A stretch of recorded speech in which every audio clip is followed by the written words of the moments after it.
Respected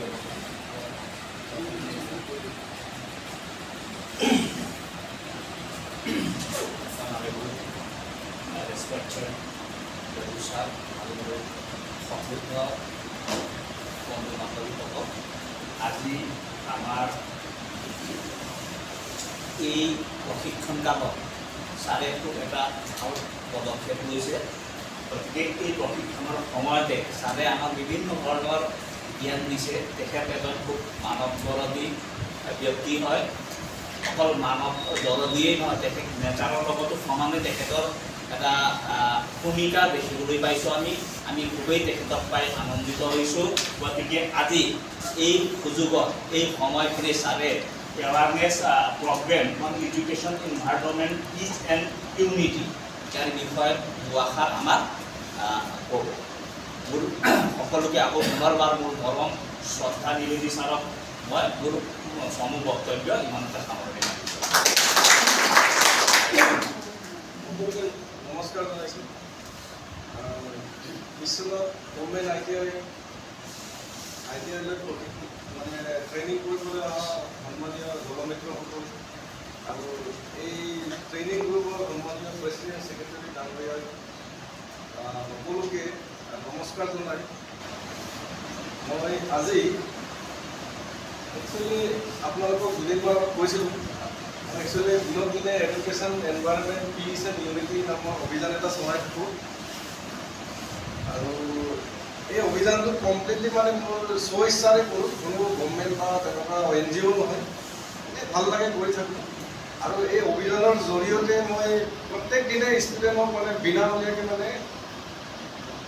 tuition কৰোঁ আৰু মানে ফ্ৰীকৈ পঢ়াওঁ। তাত বিনিময় নহয়, ভাল লাগে। আৰু সেইমৰ্মে এই আপোনালোকৰ ডিষ্ট্ৰিক্টৰে ক্লাছ 12ৰ টপাৰজন মানে এইবাৰতো ক্লাছ 12ৰ ষ্টেণ্ড চিষ্টেমটো নহ'ল ন, কিন্তু টপাৰজন মানে পঢ়াইছোঁ মানে আপোনালোকৰ দলমিত্ৰৰে মানে ছোৱালী হয়। ঠিক আছে, ভাল কথা। সেইটোৰ কাৰণে আশা কৰি যাওঁ।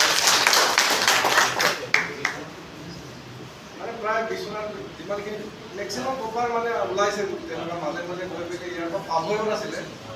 চাইকেল মাৰি মাৰি যাওঁ। তেতিয়া স্কুটি নাছিলে বাৰু যিয়ে নহওক সেইটো এটা অলপ ডাঙৰ ছাকচেছ বুলি ক'ব লাগিব। আৰু তেনেকৈ প্ৰত্যেক দিনেই মানে ন্যূনতম মানে এজোপাকৈ হ'লেও মানে গছ প্ৰত্যেক দিনেই মানে গছটো মোৰ মানে এটা ফ্ৰেণ্ড হয়। য'তে যাওঁ মানে মোৰ লগত এইটো থাকিবই। বজাৰ কৰিব গ'লেও মই লৈ যাওঁ। এই প্ৰটেকশ্যন দিয়ে। ৰাতি ক'ৰবাত ৰাতি কেতিয়াবা ক্লাছ কৰি ইফালে বামুণী কোঠাত কিবা কিবি বালি চাং ক'ৰবাত ক্লাছ কৰিব ৰাতি হৈ যায়। অকলে আহিবলৈতো ভয় লাগে, কিন্তু এই লগত থাকিলে মানে ভয়টো নাইকিয়া হৈ যায়। তেনেধৰণৰ এটা এই প্ৰটেকশ্যন দিয়া নিচিনা এটা অনুভৱ কৰোঁ মানে। তো সেইটো কোনো লক্ষ্য উদ্দেশ্য নাই, কাৰোবাৰ লগত কম্পিটিশ্যনো নাই মোৰ। দিনক দিনে প্ৰত্যেক দিনে মানে 24 ঘণ্টাৰ ভিতৰত এজোপাটো ৰুমেই মিলি। যোৱাকালিও এই DC গাঁৱত গৈছিলোঁ, দুটা স্কিমত মানে ভিজিট কৰিছিলোঁ। আৰু তাতে মানে কিছুমান টেকনিকেল প্ৰগ্ৰাম কেনেকৈ বেগ ৱাছ কৰিব লাগে, কি কৰিব লাগে, আমাৰ ইয়াতে ট্ৰেইনিং কৰা তেওঁলোকে কিছুমান ইয়াত যিটো বুজাওঁ সেইটোতো তাত বেলেগ হৈ যায়। অলপ প্ৰেক্টিকেলটো বেলেগ হৈ যায়। সেই বস্তুটো দেখাব আপোনালোককো হেল্প কৰিম। কিন্তু এতিয়া মেইন কথাটোৱে আহোঁ। আজি আমি সকলো ইয়াত আছোঁ। ঘৰত যোৱাকালি ৰাতি ভালদৰে টোপনি গৈছে জানো? কাৰো যোৱা নাই। ঘৰৰ ভিতৰত থাকিব পৰা নাই। স্কুল কলেজ যিমানেই বাঢ়িছে গৰম ইমানেই বাঢ়িছে। আগতে স্কুল কলেজ নাছিলে, কিন্তু গৰম কমিছিলে। এটা মানুহে যিমান আটাইতকৈ শিক্ষিত মানুহবোৰ ক'ত থাকে? গুৱাহাটীত থাকে বুলি আমি অসমৰ কথা যদি কওঁ, আটাইতকৈ কিতাপ পঢ়া মানুহবোৰে ক'ত থাকে? গুৱাহাটীত থাকে। কিছুদিন পূৰ্বে এই গুৱাহাটীতে পুৰা পানী হৈছিল, বানপানী। তেতিয়া মই বহুত ঘৰত বিচাৰিলোঁ, মানে গছ এজোপা ৰুই থৈ যাওঁ বুলি, জেগা নাপালোঁ। ইমানে বিচাৰিলোঁ, লাষ্টত গৈ শ্বিলং মেঘালয় মানে পাহাৰ অঞ্চলত তাত ৰুই থৈ আহিলোঁ। গুৱাহাটীত মই গছবোৰ জেগা নাপালোঁ। কিন্তু আটাইতকৈ শিক্ষিত মানুহবিলাক, পলিচি বনোৱা মানুহবিলাক ক'ত থাকে? এতিয়া তেওঁলোকে জীয়াই থাকিবৰ কাৰণে তেওঁলোকক কি জানে? গছ নালাগে, হয়নে নহয়? তেওঁলোকক গছ নালাগে, তেওঁলোকক কি লাগে? ঘৰ লাগে মানে। কিন্তু মোৰ দৃষ্টিটো তেওঁলোকে যিমান এডুকেটেড বুলি কয়, তেওঁলোকে ঘৰুৱা হয়। তেওঁলোকে ঘৰুৱা কাৰণ কিয় তেওঁলোকৰ ঘৰত অক্সিজেনটো ক'ত গৈছে আপোনালোকৰ ক'ত হৈছে কিন্তু আপোনালোকৰ বা আমাৰ এডুকেশ্যন নাই তেওঁলোকৰ কিন্তু এডুকেশ্যন শিক্ষা আছে ভাবে তো চিষ্টেমটো তেনেকৈ চলি আছে সেইকাৰণে আজি ভুগিবলগীয়া হৈছে আমি ভুল কৰিছে তেওঁলোকে ভুগিব লাগিব আমি কাৰণ আপোনালোকৰ ঘৰত যদি যাওঁ ন্যূনতম এজোপা দুজোপা গছ আছে কিন্তু তেওঁলোকৰ ঘৰত এজোপাও গছ নাই কাৰ ভৰসাত তেওঁলোকে জীয়াই আছে ইফালে ডাঙৰ ডাঙৰ লেকচাৰ মাৰি থাকে আমুক তামুক পাছত কিন্তু গছ এজোপা জীৱনত ফৰেষ্ট ডিপাৰ্টমেণ্টৰ কথাই কৈছে ইমান ফৰেষ্ট কিবা কিবি ধেৰ আইন বনাইছে একো কাম নাই মানুহটো দিনক দিনে প্ৰত্যেক দিনে গছ কাটিয়ে আছে দুখীয়া মানুহে গছ কাটে ধনী মানুহে গছ কাটিছে শিক্ষিত মানুহে বেছি গছ কাটিছে কেনেকৈ গম পায় নে নাপায় আপোনালোকে ডাঙৰ আটাইতকৈ ডাঙৰ অফিচাৰজনৰ ঘৰত যাবচোন আটাইতকৈ ডাঙৰ দামী ফাৰ্নিচাৰ তেওঁলোকৰ ঘৰত আছে পুৰণা কাঠ একদম নেচুৰেল কাঠৰ ফাৰ্নিচাৰবিলাক ক'ত আছে তেওঁলোকৰ ঘৰত আছে তেওঁলোক যদি সেই বস্তুটো নিকিনা হ'লেতো আপুনি নাকাটিলে আপুনি বাৰু আপুনি কিয় কাটিছে দুখীয়া মানুহে কিয় গছ কাটিবলগীয়া হৈছে কাৰণ কিয় মোক আজি ৰাতি মোৰ খাদ্যৰ কথা আছে ল'ৰা ছোৱালী এডমিশ্যনৰ কথা আছে সেই গছৰ অবিহনে মই জীয়াই থাকিব নোৱাৰো অভাৱৰ মানে আজিতো মোৰ পেটৰ ভোক লাগি আছে মইতো ল'ৰা ছোৱালীক খুৱাব লাগিব কিন্তু তেওঁতো ভোক লগা নাছিলে ন তেওঁতো শিক্ষিত মানুহ হয় গছ কাটিলে কি হয় নহয় সেই তেওঁলোকে নিজে মানে ডাঙৰ লেকচাৰ মাৰিব গছ কাটিব লাগে নালাগে শ্লোগান দি থাকে কিন্তু তেওঁলোকেতো জীৱনত এজোপা গছ ৰুয়ে দিব লাগে আৰু তেওঁলোকৰ ঘৰতে ডাঙৰ দৰ্জা খিৰিকী গোটেই পুৰণা কাপোৰ মানে ফাৰ্নিচাৰবিলাক তেওঁলোকৰ ঘৰতে দেখা যায় দামী ঘৰ পৃথিৱীতে সেইকাৰণে আজি এনেকুৱা হৈ গৈছে মানে আমাৰ শিক্ষা ব্যৱস্থাটো কমপ্লিটলি ব্যৰ্থ যিমানখিনি পলিটিচিয়ান আছে গোটেইকেইটা ব্যৰ্থ যিমানখিনি অফিচাৰ আছে গোটেইকেইটা ব্যৰ্থ ডিগ্ৰীধাৰী যিমান আছে গোটেইকেইটাই ব্যৰ্থ একো কাম নাই কথাটো মই ডাইৰেক্ট কৈছোঁ আজি জীয়াই থাকিব আজি ঘৰৰ ভিতৰত শুব পৰা নাই আজি কাৰ কাৰণে তেওঁলোকৰ কাৰণে কৰা ডাঙৰ কিতাপ লিখে ডাঙৰ কিতাপ পঢ়ে তেওঁলোকৰ ঘৰত গ'লে কিতাপৰ ভাণ্ডাৰ কিন্তু এজোপা গছ যে ৰুব লাগে এজোপা গছ যে নিজৰ চোতালত থ'ব লাগে সেইটো আইডিয়া তেওঁলোকৰ নাই কিহৰ কিতাপ পঢ়িছে তেওঁলোকে এনে চব ব্যৰ্থ পলিটিকেল চিষ্টেম যিমানখিনি আছে গোটেইবিলাক ব্যৰ্থ মইতো ৰাষ্ট্ৰসংঘৰ ইউনাইটেড নেশ্যনৰ জেনেৰেল ছেক্ৰেটাৰী এণ্টনিঅ ডাঙৰীয়াৰ মই ৰেজিগনেশ্যন দিব লাগে বুলি মই বহুত বছৰ আগৰ পৰা কৈ আছোঁ কাৰণ গোলকীয় উষ্ণতা আজিৰ টাইমত নাই সেই কথা কিন্তু বিশ্বত প্ৰথম মই কৈছোঁ পৃথিৱীত গোলকীয় উষ্ণতা নাই শেষ হ'ল এতিয়া আমি উত্তলা পৃথিৱীত আছোঁ একেই কথা যোৱা বছৰ ৰাষ্ট্ৰসংঘৰ ইউনাইটেড নেশ্যনৰ জেনেৰেল ছেক্ৰেটাৰী একে কথা কৈছে কিন্তু মোৰ কথাটো কোনো গুৰুত্ব দিয়া নাছিল কোনোৱে কোনো গমো নাপায় আজি ভুগিবলগীয়া আছে কিছু টেম্পাৰেচাৰৰ পাছত কিছু ডিগ্ৰীৰ পাছত আমি ইয়াত জীয়াই থাকিব নোৱাৰিম তেওঁলোকে ডাঙৰ কিতাপ পঢ়ি ডাঙৰ লেকচাৰ মাৰি মানে জাত পাত মানে কিবা কিবি কৰি সদায় আমুক তামুক কৰি কি কৰিছে আমি ইয়াত আহি বহিব পাৰিছোঁ থাকিব পাৰিছোঁ নাই তেওঁলোকৰ কাৰণে হৈছে যিমান ডিগ্ৰীধাৰী আছে যিমান চাইণ্টিষ্ট ডক্টৰ ইঞ্জিনিয়াৰ একো কাম নাই ডাইৰেক্টলি কৈছোঁ একো কাম নাই তেওঁলোকৰ এডুকেশ্যন চিষ্টেমটো কমপ্লিটলি ব্যৰ্থ কিন্তু চবতছে ছাকচেছফুল মানুহজন কোন জানে আফ্ৰিকাত কিছুমান নিগ্ৰো আছে তেওঁলোকে ক'ত থাকে তেওঁলোকৰ ঘৰ বাৰী নাই ক'ত থাকে তেওঁলোকে জংঘলত থাকে তেওঁলোকে কিবা এটা বস্তু খাদ্য খালে একেলগে মিলি মিলি খায় মিলা প্ৰীতিৰ মাজত ভগাই খায় আৰু তেওঁলোকে একতা হৈ থাকে ছেকেণ্ড কথা হ'ল তেওঁলোকে প্ৰকৃতিৰ লগত থাকে আৰু তেওঁলোকৰ বিভিন্ন ধৰণৰ গছ গছনি তেওঁলোকে সংৰক্ষণ কৰি ৰাখিছে কিন্তু আমি এডুকেটেড হৈ শিক্ষিত হৈ আমি নোৱাৰিছোঁ মানে উতলা পৃথিৱীত আমি জীয়াই থাকিবলগীয়া হৈছে সেইকাৰণে আপোনালোকে চিন্তা কৰক আজিৰ সমাজৰ এডুকেশ্যন চিষ্টেমটো কম্পিটিশ্যনটো কি ডক্টৰ হ'ব লাগে ইঞ্জিনিয়াৰ হ'ব লাগে আমুক হ'ব লাগে তামুক হ'ব লাগে প্ৰকৃতি প্ৰেমী হ'ব লাগে বুলি কোনো নকয় গছ ৰুব লাগে বুলি কোনো নকয় আজিৰ ল'ৰা ছোৱালীয়ে ডাইৰেক্ট হোটেলত কি বস্তু পায় দোকানত কি বস্তু পায় চিপছৰ নাম এভৰিথিং চব কৈ দিব 3জোপা গছৰ নাম ক'বচোন নোৱাৰে ষ্টেণ্ড পোৱা ল'ৰা এজনক 10জোপা গছৰ নাম সুধিব নোৱাৰে কোনটো গছ কেতিয়া ফল লাগে নোৱাৰে কিন্তু আগতে আমাৰ মা দেউতাহঁতে বা ককা আইতাহঁতে পথাৰত যায় আমুক গৰুটো লৈ আনি আমুক গছটো লৈ আহে খেতিটো আমুক হৈছে নে এইটো চাই আহ কি পোকে খালে চাই আহ এনেধৰণৰ প্ৰকৃতিৰ জ্ঞান আমাক দিছিলে কিন্তু আজিৰ টাইমত শিক্ষাটো কমপ্লিটলি কিমান নম্বৰ পাইছে সেইকাৰণে আজিৰ সমাজটো তেনেকুৱা হৈ গৈছে কাৰণ আমাক ডক্টৰ নালাগে আমাক ইঞ্জিনিয়াৰ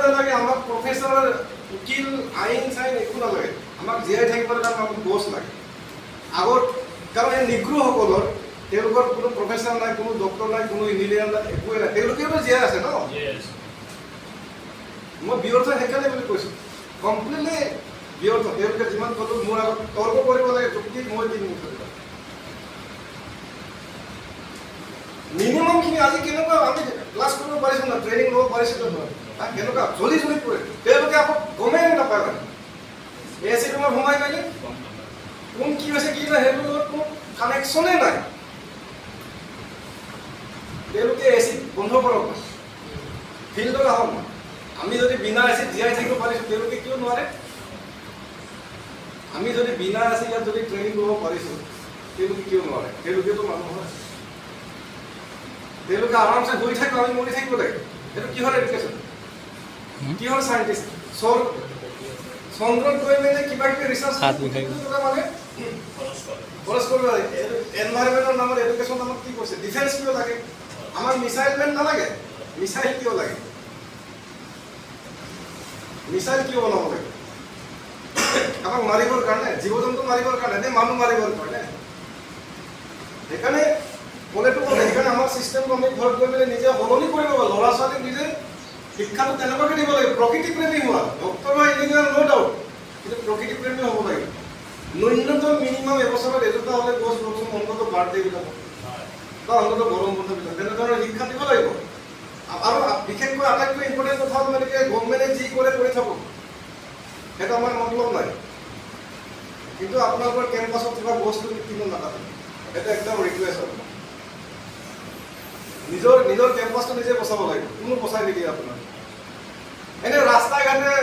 গছ ৰুইছে বুলি চেহেৰা দেখাই লাভ নাই তেনেকৈ গছ নুৰুৱে একচুৱেলি যদি প্ৰটেকশ্যনে দিব নোৱাৰে ৱৰ্ল্ড এনভাইৰনমেণ্ট ডে বুলি এতিয়া যোৱা বছৰ কেইজোপা গছ বাচিছে আপুনি চাব পাৰিব ৱৰ্ল্ড এনভাইৰনমেণ্ট ডে নহয় মোৰ দিছে world selfie day world selfie day কিছুদিন পূৰ্বে আপোনালোকে পাব্লিক হেল্থ ডিপাৰ্টমেণ্টে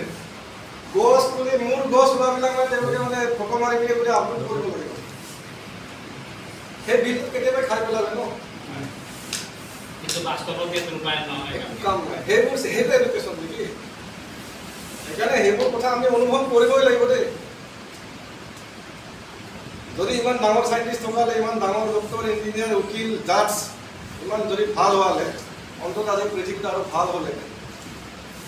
জাতছে ভালদৰে জানে চবেই গছ কাটি আছে তেওঁ নিজেও দেখিছে গাড়ী অহা যোৱা কৰিছে সেই কিয় ৰখাব নোৱাৰে জেলত কিয় ভৰাব পাৰে চবটো থাকিও অন্ধ হয়নে নহয় কথা কিন্তু ইফালে তেওঁলোকে গৈ পিনি ৱৰ্ল্ড এনভাইৰনমেণ্ট ডে গছ ৰুব লাগে আমুক কৰিব লাগে লেকচাৰ মাৰি থাকে ইফালে এটা কাটি আছে এজোপা গছ ডাঙৰ দীঘল কৰিবৰ কাৰণে কিমান বছৰ লাগে গছৰ প্ৰয়োজন আছে কিন্তু বিনা কাৰণত কিয় কাটি আছে বস্তু আপোনাৰ ঘৰত খাদ্য নাই আজি চাউল নাই কিনিবলৈ আপোনাৰ ওচৰততো কোটি টকা আছে 10,000 টকা দিয়াত কিয় কৰিছে কাটিব নালাগে গছটো মই তোমাক হেল্প কৰিম সেই মানৱীয়টো কিয় নাই সেইকাৰণে আৰু আজিৰ টাইমত টেকন'লজি বহুত যদি ইমানে ডাঙৰ ডাঙৰ চাইণ্টিষ্ট আছে গছৰ অবিহনে বেলেগ বস্তু আৱিষ্কাৰ কৰক গছ নাকাটিলে আমি ঘৰ বনাব পাৰোঁ আৱিষ্কাৰ কৰা বহুত মানুহ আছে সেইবোৰ আমি ল'ৰা ছোৱালী উঠি অহা প্ৰজন্মক আমি শিকাব লাগিব বুজি পাইছে পৃথিৱী এটাই গোটেই পৃথিৱীখন এখন এটাই আছে ইয়াত দেশ এখনেই হ'ব লাগে মোৰ দৃষ্টিত তেতিয়া বিশ্বযুদ্ধ নহয় এনেই আমি Bangladesh Pakistan India Ukraine Russia যুদ্ধ কৰি আছোঁ দেশ দেশ দেশ বিভাজন হৈছে ন কোনে বিভাজন কৰিছে ৰাজনীতিয়ে বিভাজন কৰিছে ৰাছিয়া ইউক্ৰেইনৰ মাজত যুদ্ধ হৈ আছে কোনো অপোজ কৰা নাই মই কিন্তু ওলাই মেলি মই হেৰি কৰিছোঁ মানুহে কিন্তু গম নাপাব পাৰে মই অপোজ কৰিছোঁ মই বিৰোধ কৰিছোঁ তাৰে যুদ্ধ হৈছে তাত মানুহৰ মাজত হৈছে প্ৰকৃতি নষ্ট হৈছে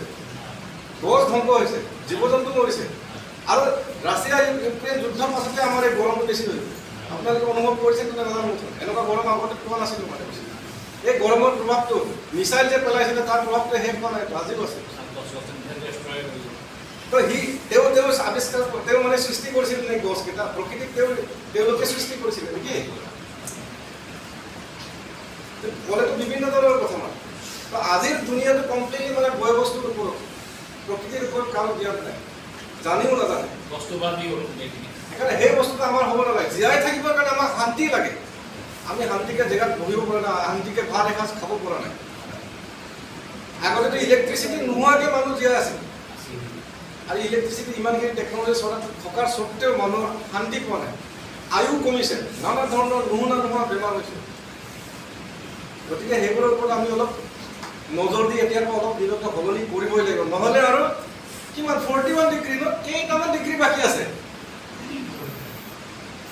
যদি আমি জীয়াই থকাৰ ৰাস্তাটো আমি চবেই নিজে চেষ্টা কৰিছোঁ। মই যদি 365 দিনত প্ৰত্যেক দিনাই যদি এজোপা প্ৰত্যেক দিনাই যদি গছ ৰুব পাৰোঁ, প্ৰত্যেক দিনাই যদি সজাগতা দিব পাৰোঁ, মোৰতো চাকৰি কৰিব তেওঁলোকেতো বেছি কৰিব লাগে। আমিতো হ'ব তাতকৈ ইমানখিনি কৰিবই লাগে, সেইটো কোৱা নাই। এজোপা দুজোপা ৰুব, যদি ৰুব মন নাই, ন' প্ৰব্লেম, থকা বস্তুটো কাটিব নালাগে ন। সেইবোৰৰ কথা আমি বিচাৰ বিবেচনা কৰিব লাগিব। আৰু ঘৰতকৈ গছটো বেছি ইম্পৰ্টেণ্ট দিয়ে। অন্তত 15-20 বছৰ যদি প্ৰকৃতিক আমি ৰিলেক্স যদি দিওঁ, তেতিয়াহে উঠি অহা প্ৰজন্মৰ মানে জীয়াই থাকিবলৈ মানে ৰাস্তাটো ওলাব। নহ'লেতো মোৰ ক'বলগীয়া ক'লোঁ, কিন্তু আপোনালোকে কি কয় বিচাৰ কৰি চাব গছ মানে কি হয়। এই ৰুমৰ ভিতৰত থকা গছৰ ভিতৰত আধা ঘণ্টা বহি চাব, 10 মিনিট পাৰ্থক্যটো নিজে গম পাব যে গছ মানে কি হয়। যিখিনি প্ৰয়োজন আছে সেইটো কৰিবই লাগিব। কিন্তু চাওকচোন আজি পৃথিৱী কি হৈ আছে, বিশেষকৈ টাউনত থকা ডাঙৰ শিক্ষিত মানুহবিলাকৰ ওপৰত মোৰ মানে ডাঙৰ প্ৰশ্ন আছে। তেওঁলোকৰ চোতালত এজোপা গছ নাই, জোপা গছ নাই, কিন্তু 10 মহলীয়া ঘৰ দেখা পাব, 25-30 লাখ টকীয়া গাড়ী দেখা পাব, দামী দামী চাৰ্ট পেণ্ট দেখা পাব, এজোপা গছ নাই।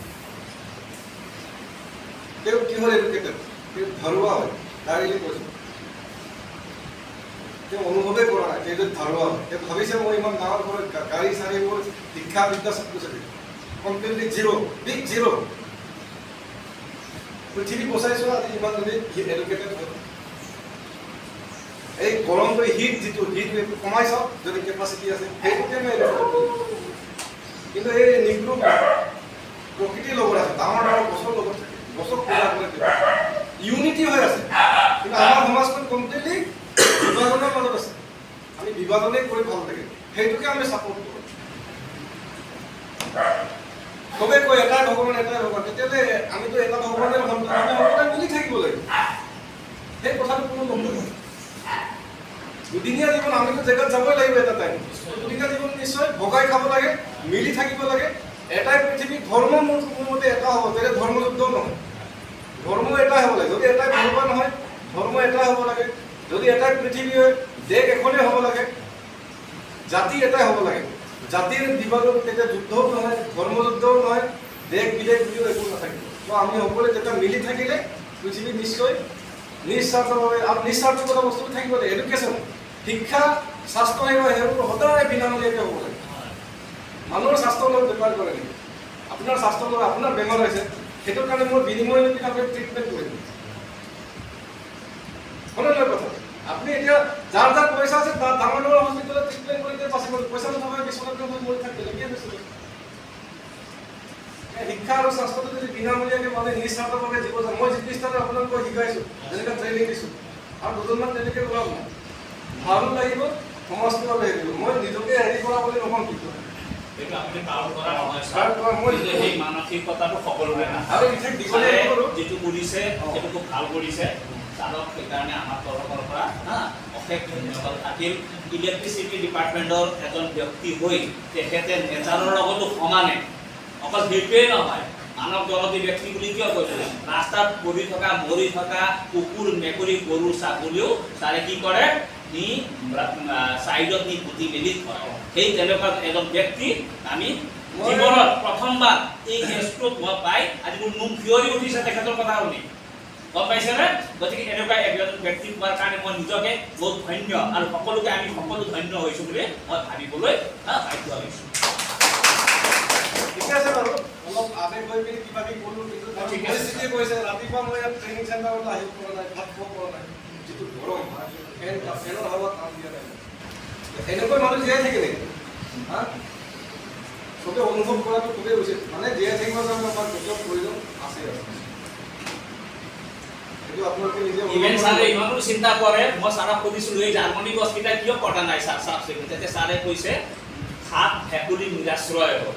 মই জংঘল এইকাৰণে কাটিব কথা নাই নিৰাশ্ৰয় হ'ব বুলি কথা নাই বুলি কৈছে মই চাফ চিকুণৰ কথা ক'লোঁ স্বচ্ছতাৰ ওপৰত কথা কওঁতে ছাৰে কথাটো মোক সেই ধৰণে বুজালে তেতিয়া মোৰ মগজত অলপ বেলেগ ধৰণৰ এটা প্ৰতিক্ৰিয়া জংঘল আছে ন কিছুমান ভাবে ইমান জংঘল এটা ভাৱ আছে নেউল আছে নানা ধৰণৰ পোক পৰুৱা আছে নিৰাশ্ৰয় হ'ব বুলি পখিলা আছে তেওঁলোকৰ এইবোৰ কাটি দিয়াৰ লগত এইবোৰ ক'ত যাব তেওঁলোকৰ এভেকশ্যন কিয় কৰে আমাৰ জীয়াই থাকিবৰ কাৰণে ইমানখিনি ঠাইহে লাগে মই হাফ নেউল তাতো থাকোঁ জংঘল তেওঁলোকে জংঘল থাকে ঘৰততো নাথাকে তেওঁলোকৰো ভাবিব লাগিব ন সেইটো জংঘলটো নাকাটিলেওতো আমি ইয়াতে থাকিম তাততো আমি নাযাওঁ খেলা ধূলা বেলেগ হ'লেতো বেলেগ চেপ্টাৰ কিন্তু এতিয়াতো কাম নগ'লেতো আমি জীয়াই নাই থাকিব পাৰিছোঁ ন অৱস্থাখন সামৰণি মই এনেকৈ মাৰিব ঠিক আছে ছাৰৰ মানে কি যিখিনি কৰ্মৰাজিয়ে আমাক নিশ্চয় হৃদয় স্পৰ্শ কৰিছে হা গতিকে ছাৰৰ কাৰণে এবাৰ ধুনীয়াকৈ আমি সকলোৱে হাত চাপৰি এবাৰ আপোনালোকৰ ফালৰ পৰা দুবাৰ দুবাৰমান ক'লে খুব নমস্কাৰ মানে চাওক অকল ট্ৰেইনিং ক্লাছ আমুক তামুক ইলেক্ট্ৰিচিটি মেচিন কিবা সেইবোৰ ওপৰততো জ্ঞানৰ অভাৱ নাই চাইণ্টিষ্টৰ অভাৱ নাই আপুনি ইউটিউব মানে চব বস্তু ল'ব কিন্তু এইটোৰ অভাৱ আছে ইয়াৰ অভাৱ আছে সেইকাৰণে ইয়াৰ কাৰণে বেছি টাইম দিয়াটো ইম্পৰ্টেণ্ট আছে অ'কে ছাৰ সম্মানিত বন্ধুবৰ্গ গতিকে আমাৰ বৰ্তমান ট্ৰেইনিং সন্মানীয় ছাৰ মই আমি সকলোৱে জানো আমি সকলোৱে শিক্ষাৰ লগত জড়িত আৰু সকলো এডুকেটেড পাৰ্চন বুলি আমি ভাবিছোঁ আমি জানো গছ কিয় লাগে গতিকে ছাৰৰ যিটো আজি মহান আদৰ্শ মহান কামবিলাক আমি দেখিলোঁ আমি ছাৰৰ দৰে হ'ব নোৱাৰিলোঁ আমি প্ৰতিদিনাই গছপুলি ৰুব নোৱাৰিলোঁ মাহত এটাকৈ গছপুলি আহিব আৰু ৰুবলৈ আমি সকলোৱে মনত দৃঢ় প্ৰতিজ্ঞা হ'ব লাগে আৰু মই নিজে প্ৰতিজ্ঞা হৈছোঁ মইতো আগতো ৰুওঁ গছপুলি কিন্তু প্ৰতি মাহত নহয় 6 মাহৰ মূৰত এটা কেতিয়াবা 3 মাহৰ মূৰত এটা মোৰ তামোলৰ বাগান আছে মোৰ গছৰ বাগান আছে আৰু মই এই এটা আপোনালোকৰ আগত ক'ব বিচাৰিছোঁ মই এই ট্ৰেইনিং কৰি থকা সময়ত এজন বন্ধু লগ পাইছোঁ এই ৰূপম দৈমাৰী নে কি তেখেতে 70,000 তামোলৰ নাৰ্ছিং কৰি আছে আৰু তেওঁৰ 11 বিঘা তামোলৰ বাগান আছে তেওঁ গছৰ কাৰণে প্লেণ্টেশ্যন কৰে গছ বিক্ৰী কৰে তাৰ পৰা তেওঁ বহুত মানে আৰ্থিকভাৱে উপাৰ্জন কৰে প্ৰকৃতিৰভাৱে তেওঁ ভাৰসাম্যতা মানে বজাই ৰাখিছে আৰু অনুদান আগবঢ়াইছে তেনেদৰে আমি কামবিলাক পৰিয়ালো চলিছে গতিকে আমি তেনেকুৱা এটা মহান কামবিলাক কৰি যাব লাগে চৰকাৰে বিভিন্ন ধৰণৰ আঁচনি লৈছে সেই আঁচনিবিলাক যদি আমি বাস্তৱত ৰূপায়িত কৰিবলৈ হ'লে আমি প্ৰত্যেকে মানে গছটো ৰুলেও নহ'ব প্ৰটেকশ্যন দিব লাগিব আমি এতিয়া প্ৰতি বছৰ এতিয়া আত্মসহায়ক গোটৰ মহিলাসকলক এই গোটৰ লোন পাবৰ কাৰণে 10,000 টকা পাবৰ কাৰণে এতিয়া তেওঁলোকক প্ৰতি বছৰে 5 জোপা নে 10 জোপা গছ ৰুবলৈ দিছে আৰু সেই গছটো জীয়াই আছে নে নাই প্ৰতি বছৰে মানে এটা ছাইডত আপডেট দিব লাগে গতিকে আমাৰ গোটৰ মহিলা কিছুমানে কৰিছে কিছুমানে কৰা নাই এইটো 10,000 টকালৈ পিছত ৰাখিবলৈ কৰা নাই এইটো মহান কাম গতিকে আমি প্ৰত্যেকে গছপুলি ৰুলেই নহ'ব গছপুলি জীয়াই থকাৰ কাৰণে দায়বদ্ধতা লৈ দায়িত্বকাৰী লৈ পেলাই আমি গছপুলি ৰুই যাব সকলোকে মই অনুৰোধ জনাইছোঁ মই নিজেও ৰুম প্ৰতি মাহৰ মূৰত এজোপা মই গছপুলি আজিৰ পৰা মই ৰুম বুলি মই ভূমিকাবদ্ধ ছাৰক গম পাইছোঁ একেটা কথাই কৈছিলে ন আপোনাৰ বিষয়ে কি আছে কি মানে কৈ দিওঁ মানে ৰাইজে গম পাব ন বস্তু মানে নমস্কাৰ হোৱাটো প্ৰয়োজন আছে হয়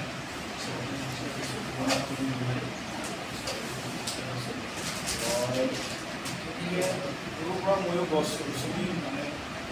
খুব ভাল পায় তাৰপিছত এটা আৰ্থিক অৱস্থা আমাৰ ঘৰৰ অৱস্থা খুব বেয়া আছিলে সৰুৰ পৰা মানে কি কৰিলে আমি ঘৰখন চলাব লাগে টকা পইচা অকণমান ইনকাম কৰিব পাৰিব সেইটো চিন্তা কৰি মানে জিৰ'ৰ পৰা আমাৰতো পইচা টকা নাছিলে যে জিৰ'ৰ পৰা আমি কি ব্যৱসায় কৰিলে যে পইচাটো ইনকাম কৰিব পাৰিব তেতিয়া মোৰ সৰুৰ পৰা মানে চিন্তা কৰিব লাগে স্কুলটো যায় এতিয়া স্কুলত ছুটি পালে আৰু গৰমৰ সময়ত এই ফৰেষ্ট ডিপাৰ্টমেণ্টৰ লগত হাজিৰা যায় গ'লোঁ আৰু তথাপিও মোক হাজিৰাটো লৈ আৰু বেলেগক নগ'লেও মোক লৈ আৰু মই মানে ভাল কাম কৰি থাকে যে এতিয়া হাজিৰাটো লৈ থাকে তেতিয়া মই গছ গছনি লগাই যায় তেতিয়াৰ পৰা মানে মই গছটো খুব ভাল পাওঁ তাৰপিছত মই লাহে ডাঙৰ হৈ কিনি নিজে ভাবিলে যে মইতো সৰুৰ গছ গছনি যিটো কেনেকৈ বজালে আহে চাইছে নিজে জানিলোঁ আৰু শিকিলোঁ তাৰপিছত সকলোকে শিকি আহি আছে আৰু তাৰপিছত ডাঙৰ হৈ কিনি বিয়া বাৰত গৈ কিনি মই বেংগলোৰত হাজিৰা কৰিবলৈ কোম্পানীত থাকি কিনি দেখিলোঁ 1 বছৰ তাত অকণমান টেকনিকতে চালোঁ টেকনিকতে চাই কিনি ঘৰত আহিলোঁ মই বিয়া হোৱাৰ পিছত নাহিবলৈ গৈছিলে 1 বছৰ পঢ়িব তাৰপিছত আহি কিনি নাৰ্চাৰী খুলিবলৈ মই নিজে ষ্টাৰ্ট দিলে তেতিয়া পইচা টকা নাছিলে মই এইটো সময়ত চিগুন গছ বাৰীত লগাই থোৱা আছিলে গোটেই বেৰাৰ নিচিনাকৈ তেতিয়া বামুণ লগৰ হৈছিলে আৰু চিগুন গছটো বেচি কিনি নাৰ্চাৰী প্লাষ্টিক আৰু নেট কিনি কিনি আৰু পইচা নুচুৰিলে তেতিয়া মাটি 8 বিঘা বন্ধ দি কিনি 8,000 টকাত তাৰপিছত মই নেট কিনি আৰম্ভ কৰিলে চাহপাত পুলি বনাবলৈ আৰু কেঁচু আৰু চুম গছ তাৰমানে লৈ বুলি কিনাৰ কাৰণে তাৰপিছত এতিয়া মই নিজে অনুভৱ কৰিব নোৱাৰে যে মই যে ইমান যে আগবাঢ়ি আহিলে বা ইমান টকা উৎপাদন কৰিব পাৰিলে আৰু এইটো অৱস্থাত আহিলে আৰু মই আজি 2 বছৰ হ'ল এটা ৱৰ্কিঙো কৰিছোঁ প্ৰগ্ৰামত এতিয়া মোৰ সেইখিনি চলিউশ্যন আছে আৰু মই এতিয়া নাৰ্চাৰী বছৰ 1 লাখ পুলি বনাইছোঁ 1 লাখত মই এতিয়া 70,000 ওলাইছোঁ মই সেইদিনাখন কাউণ্টিং কৰিছিলে ধুনীয়াকৈ কিমান পুলি বাচি আছিলে এতিয়া মই আজি ইমানলৈকেতো মই জনাই নাছিলোঁ যে মই এটা গাড়ী কিনি বছৰ বনাই যে মই চলাব পাৰোঁ ভালকৈ গছ গছনি লগাই কিনি খুব ভাল পায় আৰু মোৰ কামৰ বাৰীটো 11 বিঘা আছে আৰু এতিয়া 8.5 বিঘা মাটি কিনি থৈছে এইটো কামৰ বাৰী অহা বছৰ লগাম মই ভাবিছোঁ বাম মাটি এটা জেগাত 10 বিঘা পাইছে সেইটো কিনি অহা বছৰৰ পৰা মানে যিটো মালবিৰি বুলি কয় সেইটো মানে মই নিজে ভাবি আছোঁ আৰু এই বছৰৰ পৰা অহা বছৰ মানে এইটো বাগান কৰি কিনি এটা ইণ্ডাষ্ট্ৰী চিষ্টেম কৰি কিনি ঘূৰি মানুহকেইটা যে যিকেইটা চুলাই খাই থাকে সেইকেইটা মাহত 8,000 বা 9,000 দৰমহা দি 10জন বা 20জন মানুহ প্ৰকৃতিয়ে চাওকচোন আপোনাক কোনটো দিশৰ পৰা ক'ত লৈ গৈছে সেই কামটো আমিওতো কৰিব পাৰোঁ ন জনা নাছিলে যে নাৰ্চাৰী যে ইমান পইচা আছে মানে আপোনাৰ একেটা প্ৰকৃতিয়ে পুৰা পৃথিৱীটো বচোৱা হ'ল সংস্থাপনো হ'ল আৰু প্ৰকৃতিৰ লগত থাকিলে চিন্তাবিলাক একদম বেয়া চিন্তা আহিবলৈ চান্স নাপায় এইটো কথা মানে সকলোৱে সব কামটো কৰিব নোৱাৰে কিন্তু বছৰত এজোপাটো লগাব পাৰে ন ঠিক আছে নলগাই ন প্ৰব্লেম থকা গছটো কাটিব লাগিব মই আপোনাৰ এই কাটোঁগা এইটো কৰিব পাৰোঁ আৰু যিহেতু বহুত বহুত ধন্যবাদ আৰু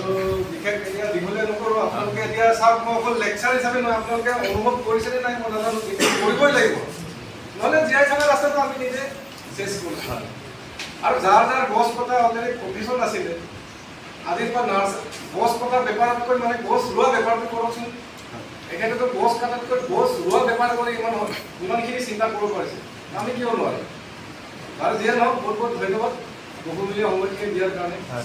কোনোবাই কিবা ক'ব যদি আহিব পাৰিব চমুকে কৈ লওক যদি কোনোবাই ক'ব বিচাৰে সময়ো গৈ আছে নকয় নেকি আপুনি ক'ব নেকি ঠিক আছে বাৰু বহুত বহুত পুনৰ ধন্যবাদ এই অনুষ্ঠানটো ইমানতে মানে সামৰণি